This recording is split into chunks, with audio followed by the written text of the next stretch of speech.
कि एक श्रृंगी नाम के ऋषि थे, उन्होंने ऐसे ही अपने इसी अज्ञान आधार को प्रमुख रखकर जंग वन में चले गए, फॉरेस्ट के अंदर बैठ गए, जाकर हठ योग किया। इन्होंने क्या सोच रखा है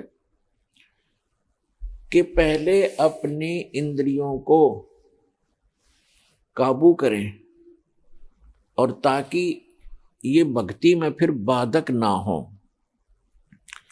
इस उद्देश्य को लेकर के दूसरा वो रखते हैं कि जैसे वन में चले भी गए तो भूख प्यास सताती है, उसके लिए ये महापुरुष क्या करते हैं कि खेचरी मुद्रा का प्रयोग किया करते थे। खेचरी मुद्रा, जैसे कई पंथ हैं, जैसे ये अंसा देश वाले तो इससे पे गाटा जोड़ रहे हैं। खेचरी मुद्रा, जीभ को उलटकर तालू पर लगा ले और कान बंद करके ये नाद क्रिया, ये तो बालकों के खिलौने हैं। इस मन कल्पित ये अपना एक ड्रामा है, इस जीवन को नष्ट करने का। तो इसी आधार से श्रृंगी ऋषि ने अमृत क्रिया को सिद्ध किया।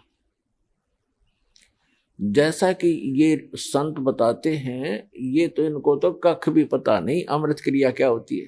तालू का जीभ लगा लो ऐसे मोड़ कर, और कहते हैं फिर तालू से अमृत टपकेगा।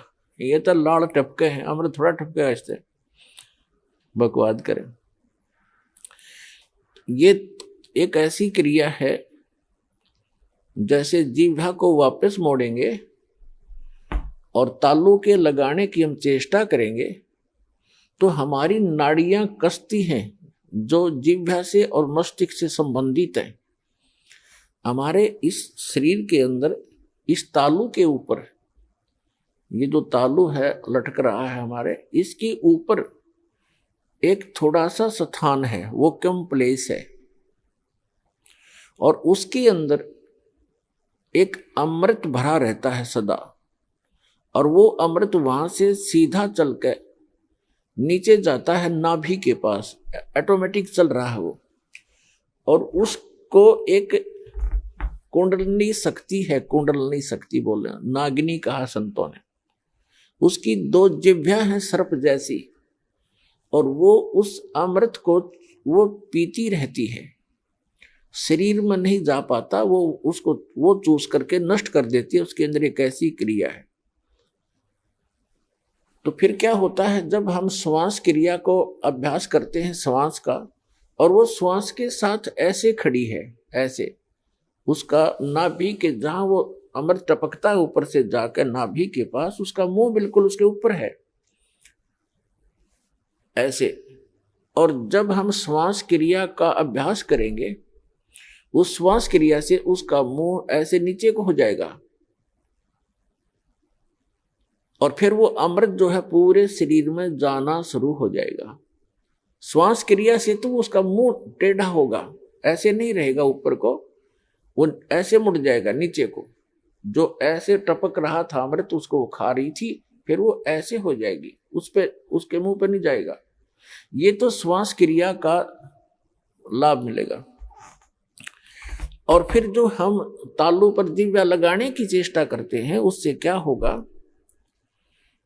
कि हमारा जो ऊपर इस तालू के ऊपर एक स्थान है जहां पर ये अमृत भरा रहता है, लिक्विड सा है ये, इसके उसके नीचे वो एक जैसे इसको अर्ध छोटा सा बेर होता है, बेर का फल, बेरी का फल, उसको आधा काट दे, साफ कर दे, इतना सा है वो, ऐसे आधा कटा हुआ। और उसके बिल्कुल नीचे एक वाल है, वाल, और उसके ऊपर एक छोटी सी नाड़ी टिकी हुई है जो उस वाल के सुराख को रोक रही है। तो उस अभ्यास करने से एक तो उसकी वो नीचे को हो जाएगी, नागनी श्वास के जो श्वास क्रिया से तो नागनी का फन नीचे को हो जाएगा, और फिर वो नीचे जाना शुरू होगा। और जिस रास्ते से फिर वो जाएगा उस नागनी के हाथ नहीं लगेगा, वो पूरा शरीर में व्याप्त हो जाएगा। एक स्वाभाविक ओवरफ्लो होकर के वो छोटा सा जो आधे बेर का जितना स्थान समझो खाली, ओवरफ्लो होकर जब जाता है तब वो नागनी के मुंह पर गिरता रहता है। तो अब वो चाहे उस सुराख से जाएगा और चाहे वैसे ऊपर के ओवरफ्लो होकर जाएगा, तो उस कुंडलनी जो नागनी है उसके नाभि के चारों तरफ, नाभि के पास हमारी सभी पूरे शरीर की नाड़ियां इकट्ठी हो जाती हैं। उनका एक ऐसा बंध है वहां पर, उसके ऊपर वो ऐसे लपेटी हुई है जैसे आपने देखा हो वृक्ष के ऊपर बेल होती है पीली सी, तो ऐसे वो लपेटा लगाए रहती है, उसको नाड़ियों में नहीं जाने देती और ऊपर से जो आता उसको स्वयं चूस लेती है। तो फिर वो नाड़ियों की जकड़ ढीली कर देती है, वो अपने आप मुरझा जाती है, क्योंकि उसको श्वास की क्रिया से वो बंद हो जाती है। और फिर उससे जो हम जिह्वा का अभ्यास करते हैं, तो जो तालु है ऊपर जहाँ सरोवर है, जिसको मान सरोवर कहते हैं शरीर में, जहां पर यह अमृत भरा हुआ है, उसका नीचे का सुराख थोड़ा सा खुल जाता है, उससे फिर अमृत टपकना प्रारंभ करता है। अब कहने का भाव ये है कि ये सारा कुछ भी हो गया, आपकी कुंडलनी शक्ति भी जागृत होगी और वो नागिनी भी दबगी नीचे को होगी और उधर से आपकी अमृत क्रिया भी सिद्ध होगी। फिर अब क्या होगा, उससे क्या होता है कि शरीर के अंदर ज्यादा भोजन आहार की आवश्यकता नहीं रहती। शरीर बगैर खाए भी वर्षों तक रह सकता है, और भक्ति से ही मिली नहीं तो 1-1 लाख वर्ष तक बैठ कर चले गए, फिर गधे की योनि पाई।